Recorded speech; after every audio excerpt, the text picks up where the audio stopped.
Mark chapter 11.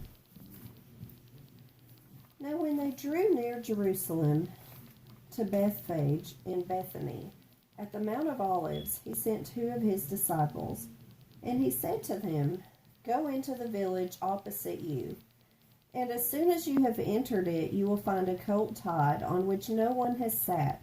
Loose it and bring it. And if anyone says to you, 'Why are you doing this?' say, 'The Lord has need of it,' and immediately he will send it here." So they went their way and found the colt tied by the door outside on the street, and they loosed it. But some of those who stood there said to them, "What are you doing, loosing the colt?" And they spoke to them just as Jesus had commanded. So they let them go. Then they brought the colt to Jesus and threw their clothes on it, and he sat on it. And many spread their clothes on the road, and others cut down leafy branches from the trees and spread them on the road. Then those who went before and those who followed cried out, saying, "Hosanna! Blessed is he who comes in the name of the Lord. Blessed is the kingdom of our father David that comes in the name of the Lord. Hosanna in the highest." And Jesus went into Jerusalem and into the temple. So when he had looked around at all things, as the hour was already late, he went out to Bethany with the 12. Now the next day, when they had come out from Bethany, he was hungry. And seeing from afar a fig tree having leaves, he went to see if perhaps he would find something on it. When he came to it, he found nothing but leaves, for it was not the season for figs. In response, Jesus said to it, "Let no one eat fruit from you ever again." And his disciples heard it. So they came to Jerusalem.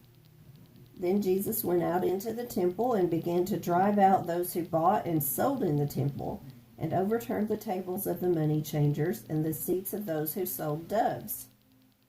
And he would not allow anyone to carry wares through the temple.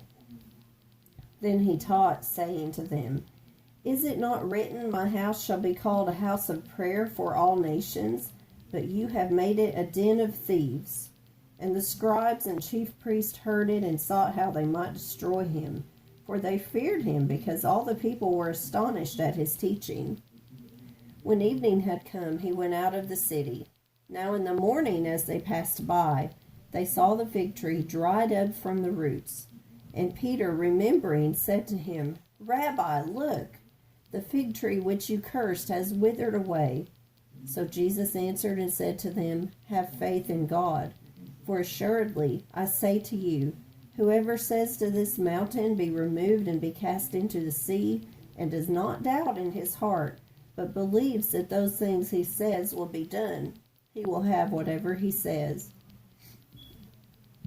Therefore I say to you, whatever things you ask when you pray, believe that you receive them and you will have them. And whenever you stand praying, if you have anything against anyone, forgive him, that your Father in heaven may also forgive you your trespasses. But if you do not forgive, neither will your Father in heaven forgive your trespasses." Then they came again to Jerusalem, and as he was walking in the temple, the chief priests, the scribes, and the elders came to him. And they said to him, "By what authority are you doing these things?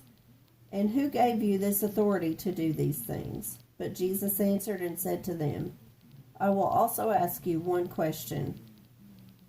Then answer me, and I will tell you by what authority I do these things.